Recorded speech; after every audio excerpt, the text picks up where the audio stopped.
Probably clicked on this video wondering, what the heck is he talking about? What is he gonna do in this video? Well, you see, I was waiting for Fortnite to update, and Harrison said I should make a podcast about Brexit. So thank you, Harry. Big brain play here. So yes. Now, I know that the UK seems to want to leave the EU, and that's really all I knew. So I went on to good old Brexit for Dummies website and learned a bit about it, yeah. And it's very interesting. So I'm going to tell you a little bit about Brexit and what's happening, as I should say. So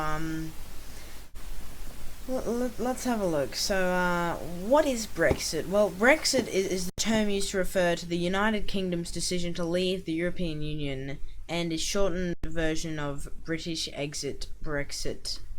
So yeah, so on June 23, 2016, the United Kingdom decided to officially sever ties with the EU. This monumental decision came as a result of the referendum, or public vote, of nearly all citizens of voting age. Like, that's a lot of people. That's like more than 30 million people. The European Union is a group of 28 European countries that are tied by an economic and political alliance. This political understanding led the way for the use of the euro currency, which is, you got your euros and your, euro this, euro that, euro your boat down the stream. And permits citizens in the EU to travel and settle across borders without a passport. Now, see, that would be pretty cool. Of course, in Australia there are no borders to cross over, so yeah. So unless the state borders count, but no international borders in Australia. So big rip. I mean, like, unless you call like the outside area, but it's just ocean. There's no like other countries. But that's besides the point. The EU even employs its own parliament and makes decisions regarding things like trade, transportation, and environmental policy. The EU allows the countries within it to function largely as a single entity. It was initially put in place to allow for the free movement of people, goods, money, and under what it termed a single market. So I suppose that the UK wants to leave the EU for independence and stuff like that. I get that, I get that. I'm not a Republican. I don't really have a political opinion as of yet. I don't know what a Republican is. I'm pretty sure that's an American thing, but alright. Okay, I guess. Whatever. By the way, this is a podcast. Welcome back to the Red Podcast. I'm Rusty, and yeah. The argument against Brexit. The Conservative Party and Prime Minister were strongly in favour of remaining with the EU. So, like, if the Prime Minister wants to stay there, that's like big brain. That's definitely something you want to consider, because the Prime Minister, their decisions aren't taken very lightly. So, yeah, the Prime Minister is big brain. Good old Theresa. I'm pretty sure that's still Prime Minister. Let's have a look. Prime Minister of UK. Okay, never mind. Boris Johnson. I don't know who Theresa May is. Let's have a look. Former Prime Minister of the UK. Okay, well, I did not know that. Okay. David. Okay. The Prime Minister. Oh, actually, this could be outdated, so perhaps it was true. Anyway, the Prime Minister at the time was in favour of remaining with the EU. As a result of the decision to discontinue its participation in the EU, the Prime Minister has made a public statement that he, okay, it must mean David, he will be relinquishing his position. Hold up. Relinquishing his position. He believes that the country needs a leader with the same goals as the majority of the country. He has promised the new PM will be placed early September. Let's have a look. Prime Minister history of UK. How many Prime Ministers have there been? Okay, so let's have a look. Who was Prime Minister? Who replaced Theresa May?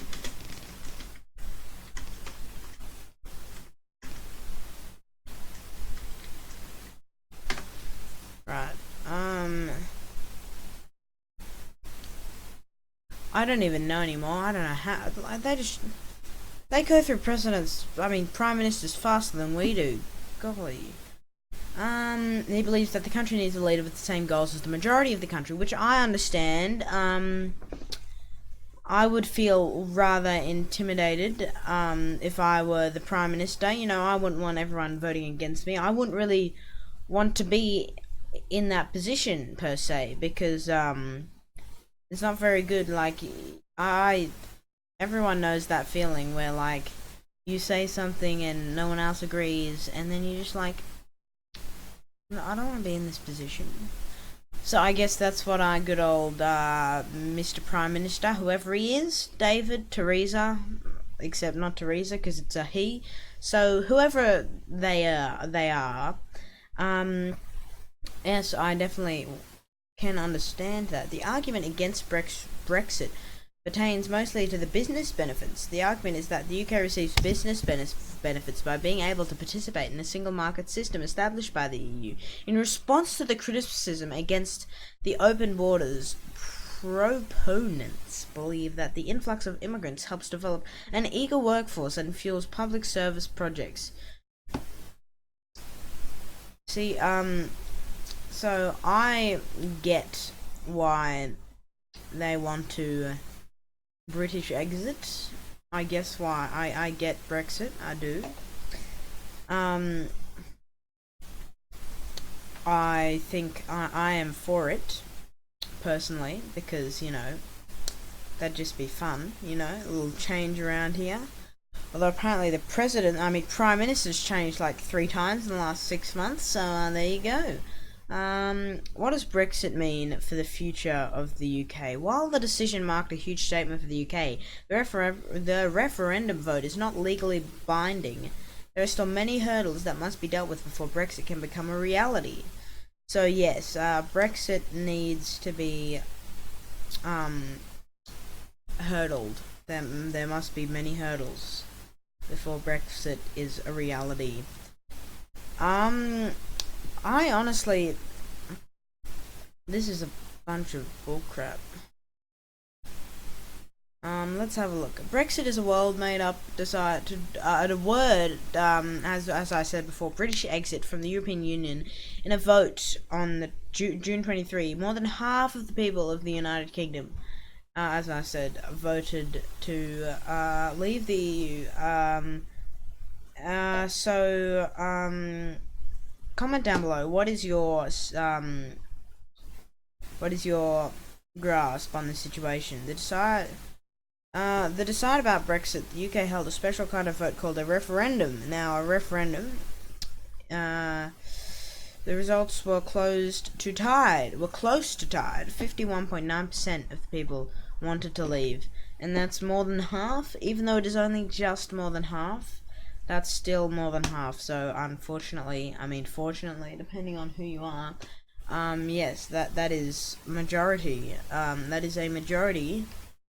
Even though, no matter how small, people had different reasons for wanting to leave. Many people wanted to limit immigrants, people who come to the UK from other countries. Some people in the UK wanted to be independent from Europe. Some other people thought that leaving the EU would be the EU.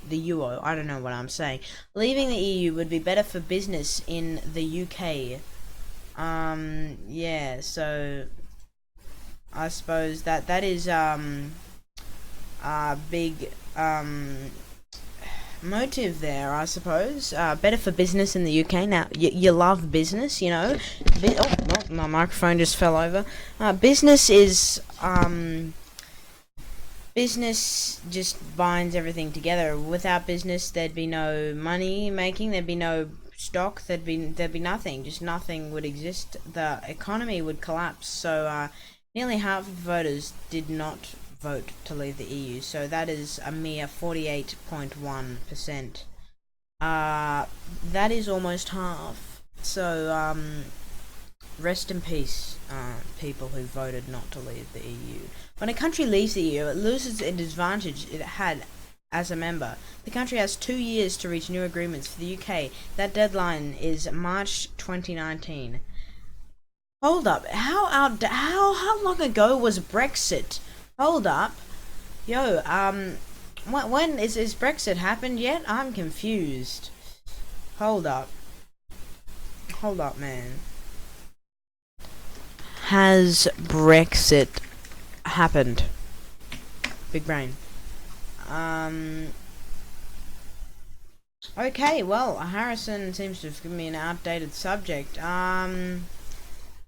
Comment down below your thoughts on the situation. I guess now we're moving on to a different subject.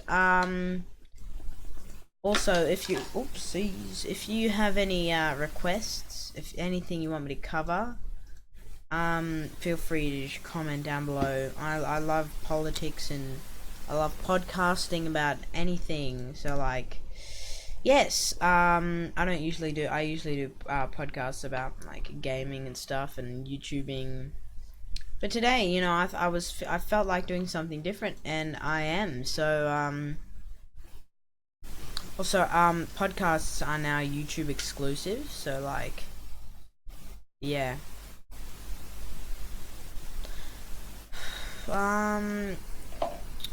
So yeah, Brexit seems to be irrelevant. Is Brexit irrelevant? I don't know.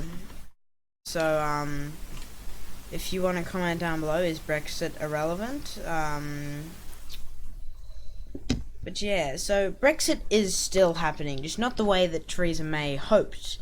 The recent British Supreme Court ruling will not stop Brexit, but will change how it is approached. A Brexit booklet disturbed during the 2016 Conservative Party conference at the ICC. Now, the British Supreme Court ruling of January 24 was a mixed result for the Prime Minister Theresa May's government. Now, I'm so confused right now because there was Theresa May, then there was the other guy, and then the other guy. So that's like a lot of Prime Ministers, not gonna lie. On the one hand, they saw earlier defeat in the High Court defeat confirmed, committing them to passing legislation through the Parliament before they can start formal process of leaving the European Union under Article 50. Right, so yes. And that's all you really need to know about Brexit. So, yeah, we're gonna move on to our next topic now.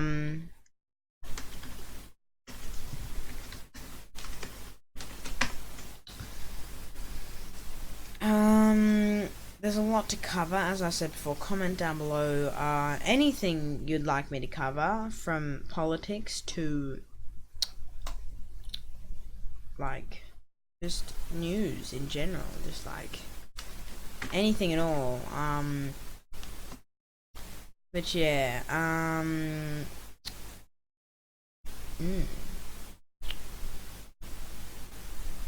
Now I feel like I think our next topic is the New South Wales bushfires. Now, my friend, is this a political riot?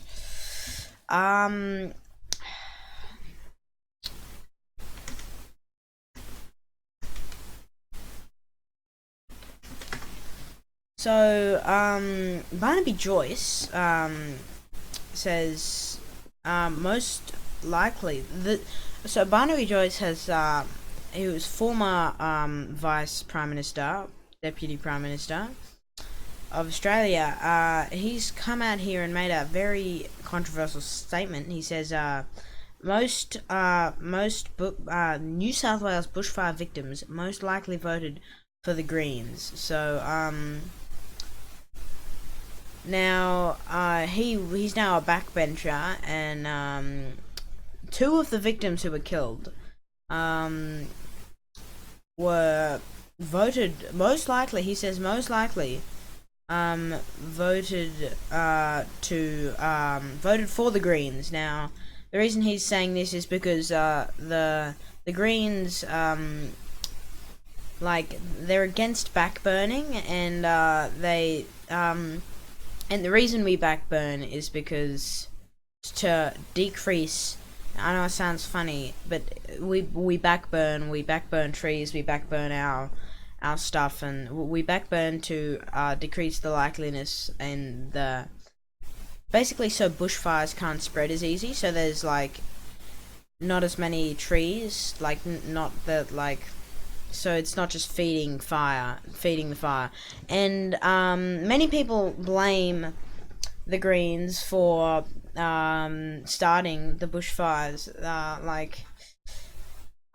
because they don't want people to backburn, and people that vote for them, they're not going to backburn, and this is a main cause of many bushfires that happen around Australia. Now, Nationals backbencher Barnaby Joyce claimed two of the victims who were killed on the weekend most likely voted for the Greens. Prime Minister Scott Morrison and Finance Minister Matthias Cormann have both denounced the comments. So, good old ScoMo and Matthias have swooped in and denounced this statement, which is good for them because the statement is slightly, it has a bit of a bias to it, but Mr. Joyce made the comments as he sought to attack Greens, and for what he said was a failure to support hazard reduction burning during winter. So basically during winter people backburn their crops, and well, not their crops, what am I saying, I'm gonna edit that out surely.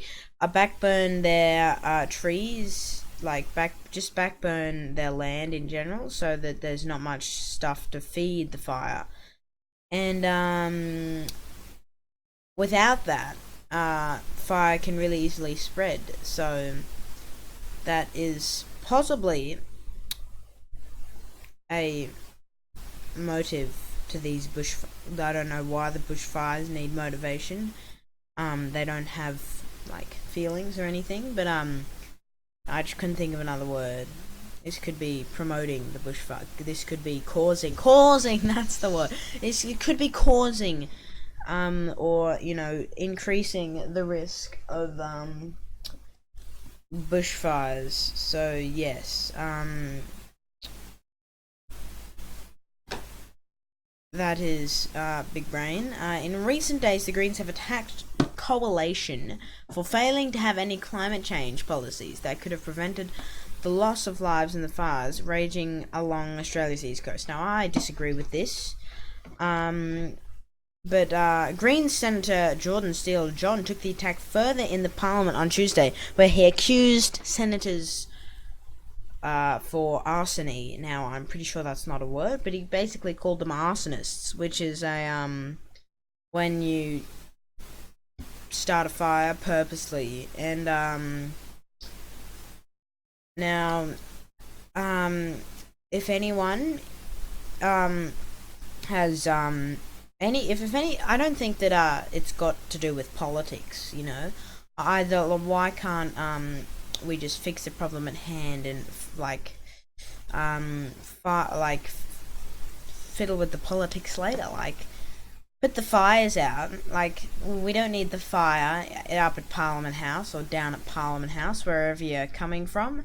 We don't need that fiery rage of the politicians in the Parliament House, when we could be dealing with the literal fire that is taking people's homes and lives in New South Wales. Mr. Joyce made the comments about the fire victims in response to a question about whether the New South Wales government had provided enough resources for hazard reduction. Now, obviously they didn't, because there's a lot of fire in there. So yeah, and yeah. But it's only going to get worse, and it's the worst we've ever seen it. And well, it's especially the worst I've seen in my lifetime. Obviously I wasn't. I don't think was I. Hang on one second. Let me do some research.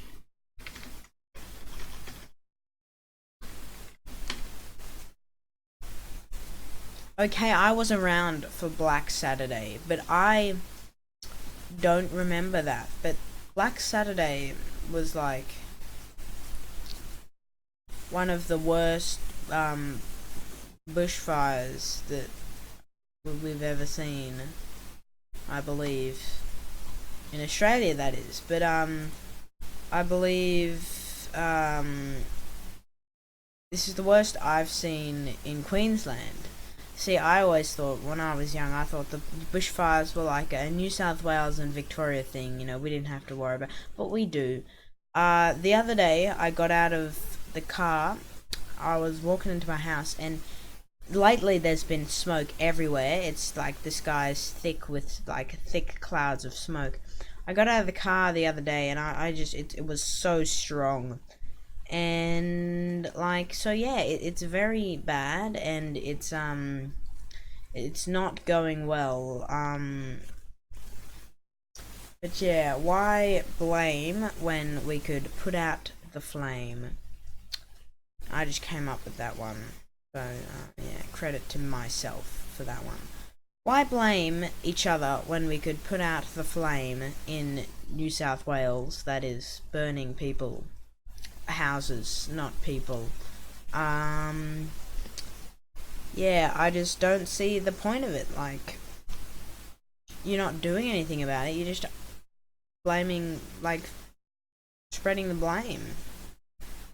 But yeah, now I just wanted to put a reminder out there that me and one of my good mates that you will know, we are filming the 100 subscriber special at the moment. It's being delayed a bit, so I know this is my first video since I hit 100 subscribers, but yes, we are getting that out as soon as possible. I don't want to give it away, but I'll tell you the reason that it's taking a long time after we upload it. So yes, stick around on the channel. Click the notification bell if you want to,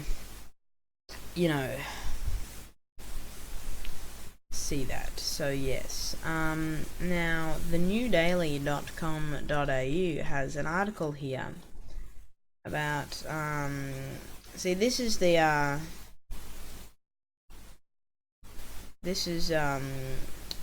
interesting article here. A state of an emergency and an unpredicted warning of catastrophic fires threatening the entire Sydney Basin and pretty well the rest of New South Wales spells the end of politics denying reality.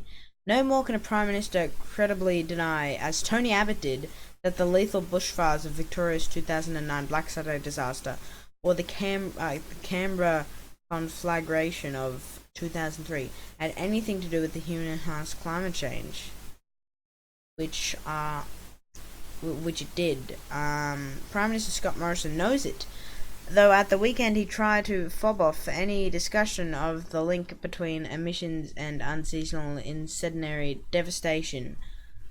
Now is not the time, was the response to a journalist asking for a couple who had lost their home in fires who wanted to know what Mr. Morrison was doing long term about climate change. And I agree much with that. Now is not the time. Now is not the time, Mr. Morrison. I know you want the smoke. But if you want the smoke, go down to good old go down to Sydney and have a look at those bushfires, man. You'll get some smoke there, I'll tell you that.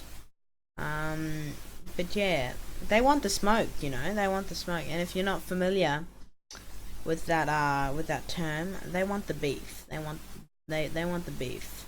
In Radio National interview, Mr. McCormack, Michael McCormack, Deputy Prime Minister of Australia, bristled at the Greens for daring to raise the issue while the unprecedented savagery of the fires was claiming lives and property. People don't need the ravings of some pure, enlightened and woke capital city greenies at this time when they are trying to save their homes, Mr. McCormack said, adding they were lunatics. Now, I am quite a fan of Mr. McCormack. He's one of the better politicians that we've seen go through Parliament. But I totally agree with him here. I do, definitely.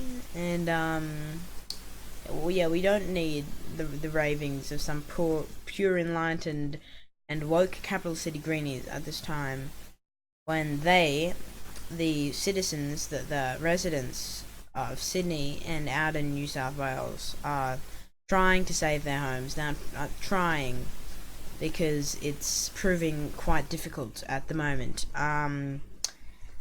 Scott Morrison made a post on Twitter saying, our thoughts and prayers are with those who have been so directly and horribly impacted by these fires. Greens MP Adam Bant was unapologetic. He said Mr. Morrison and Mr. McCormack travelled to the regions to comfort the victims and then come back to Canberra and increase the risk of bushfires. He said they have increased pollution every year since they came to office. Every year since they came to office. I'm sorry, both Michael McCormack and Mr. Scott Morrison were put into office this year. I'm going to have to fact check that. I know Mr. Morrison was actually put in last year. And I believe Mr. McCormack was too. So my bad there. But every year it's been like a year and a half, man. That's my point. The Nationals deputy leader, Bridget McKenzie, sounded like she had jumped ship in the Senate. The fossil fuel lobby is a potent international player. In Australia, it donates heavily to the Liberals and Nationals, but will need to think of new tactics to put lipstick on the pig. Now, I've never heard that metaphor. So if you wanna, if you've heard of that, comment, because never heard of it. So yeah, this is a real issue, as you see here. But yes, the politics want the smoke. They really do, and they're having a big argument, calling each other arsonists, and so on and so forth. So yeah, from Brexit to New South Wales bushfires, you know, it's a political time of year. I want to say the most political time of the year, but I feel like not to say that, even though technically I just did. So yeah,